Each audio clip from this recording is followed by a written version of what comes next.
Why, hello there, I'm Professor Joel, and welcome to another episode of Planet Scooby Reviews. Today we are covering The Sorcerer's Menace, which is a take on the phrase, The Sorcerer's Apprentice.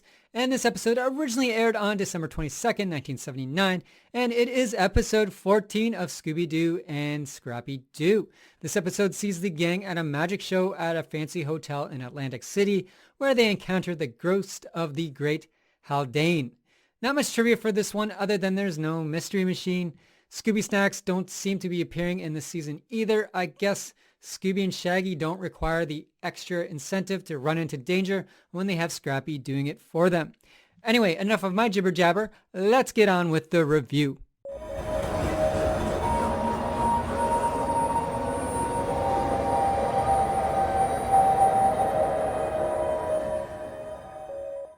The episode begins with the gang at the Atlantic City boardwalk. There they are staying at the beachfront hotel where they are watching Morgan the Magician. Scrappy volunteers Shaggy and Scooby for the magic act. Jeepers, how exciting! The Atlantic City boardwalk! Just the place for opening a new hotel and a magic show. The lovely Lorraine will choose 2 volunteers from the audience. Here they are, our 2 volunteers. If you'll just follow me.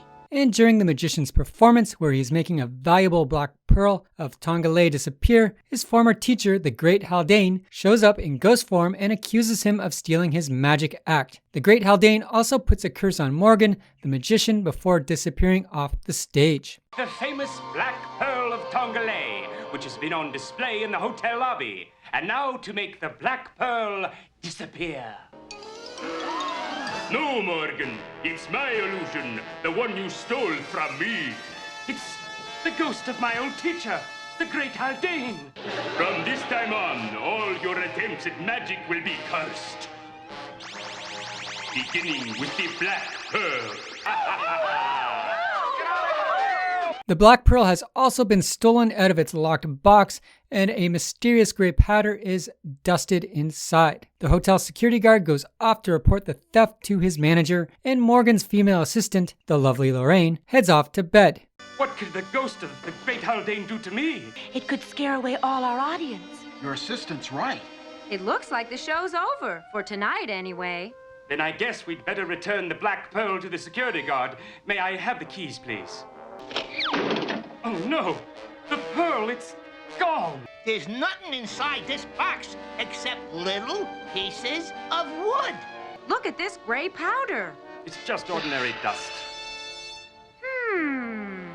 I've got to report this to the hotel manager. I'm going back to my room. Meanwhile, the gang goes to look for clues with Shaggy, Scooby, and Scrappy all heading off to the boardwalk to find some food. While hanging around outside the hotel theater stage door, the ghost of the Great Haldane once more threatens Scooby, Shaggy, and Scrappy, saying he'll make them disappear if they keep meddling.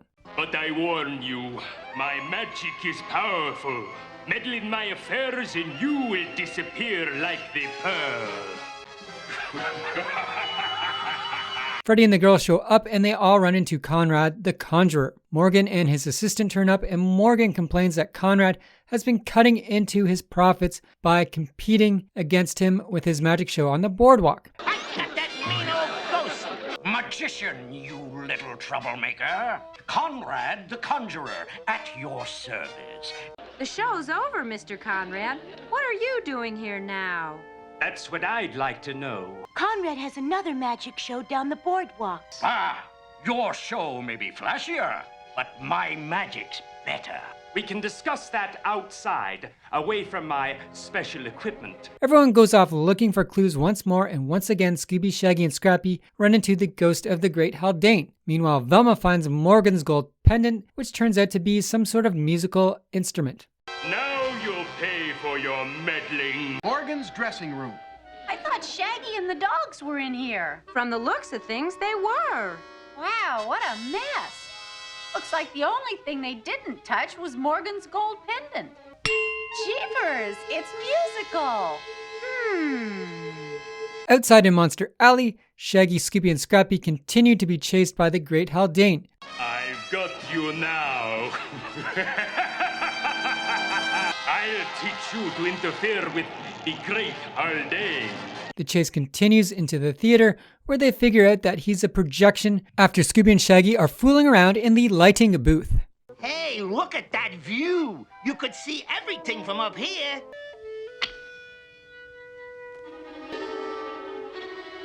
Jinkies, it's Haldane's ghost. Hey, come back here. How can Haldane's ghost just disappear like that? I'm not the ghost, you cute little pup. Ugh! I just came back to figure out how Morgan does the disappearing tiger trick.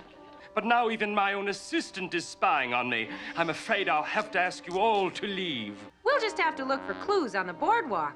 Jeepers, now we'll never get to the bottom of this mystery.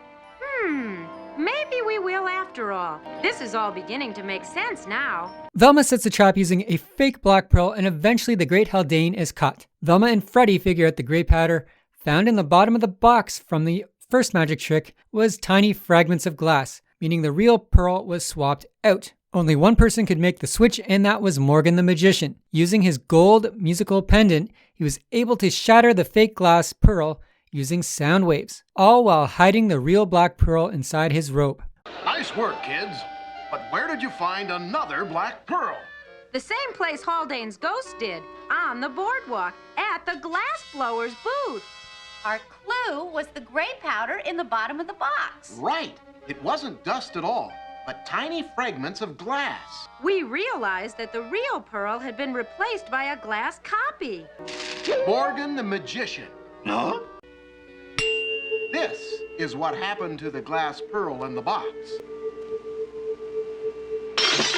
And I would have gotten away with it if it wasn't for you meddling kids. All right, come on, you. With another mystery solved, the gang head off on their next adventure. I give this episode an 8 out of 10. The Ghost of the Great Haldane was very cool, pretty cool. I liked his bombastic voice and vocal performance. I thought that was awesome. The trick behind him smashing the black pearl, the fake one, with the sound wave was also pretty neat. I like that idea. Kind of cool. What I didn't like was Velma's voice. Again, third episode with Marla Frumpkin doing the voice of Velma. 2 more episodes with her, so you'll hear me stop whining after that. But yeah, I've complained about this in the past before, and I'm gonna do it again. This voice performance, not so good. Look at this gray powder. It's just ordinary dust. And I'm not trying to put Marla down. I just don't think she was well suited. It just, when you have 10 years of someone voicing Velma or 2 people voicing Velma and they're kind of similar, you expect to have that continuation. And you don't really get this in this episode. Velma just seems really wooden and has no personality. And they gave her this some sort of like New England twang to her voice that just does not fit Velma. Jinkies, it's Haldane's ghost. If you do like this vocal performance, let me know in the comments below. I'd like to hear why, or if you do. I think it would be cool if someone did. Just not for me. Also, Lenny's voice for Scrappy seemed a little off in this one too. It just kind of kept pulling me out of the episode. He was doing something a little different. Maybe, I don't know. Maybe it's just my imagination. Who knows? But it just seemed a little bit off to me as well. Hey, look at that view. You could see everything from up here. What do you think of this episode? I'd like to know. I think a lot of you will probably rank it a little higher than me. I give it an 8 out of 10, not just because of the vocal performance, but also I felt they could have done more with the magic kind of thing. The magic show, maybe more tricks instead of less chase scenes, or maybe incorporate some tricks into the chase scenes. They really didn't do much with the location that I kind of have. Maybe I'm setting a little higher standard for magic show. I'm just really fascinated with magic. And oh man, the lovely Lorraine, her breathy vocal performance was amazing in this. That I liked a lot. She did a fantastic job, as did the Great Haldane. I'm not the ghost, you cute little pup. Ugh! I just came back to figure out how Morgan does the disappearing tiger trick. Anyway, until next week when I will be covering Lock the Door, It's a Minotaur. Stay spooky. I'm going back to my room.